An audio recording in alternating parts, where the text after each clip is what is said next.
Adilabad Congress party assembly incharge Kandi Srinivasa Reddy పేద రైతు కుటుంబంలో పుట్టి స్వయం కృషితో ఎదిగారు. పేదల కడుపు నింపాలన్న పెద్ద మనసుతో 3 ఏళ్ల కిందట చేపట్టిన నిత్యాన్నదాన కార్యక్రమం ఇప్పటికీ నిర్విరామంగా సాగుతుంది.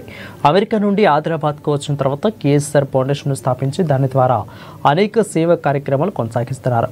పట్టణంలోని కంది శ్రీనివాసరెడ్డి క్యాంపు కార్యాలయం ప్రజాసేవా భవన్లో ప్రతిరోజు ఎంతో మంది ఆకలి తీర్చుతూ నిత్యాన్నదాతగా ప్రశంసలు అందుకుంటున్నారు.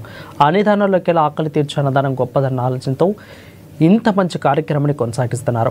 ఈ క్షేత్రానికి నిత్యదానదాన క్షేత్రానికి ప్రతిరోజు పరిసర ప్రాంతాల నుంచి వందల సంఖ్యలో వచ్చి భోజనం చేస్తున్నారు.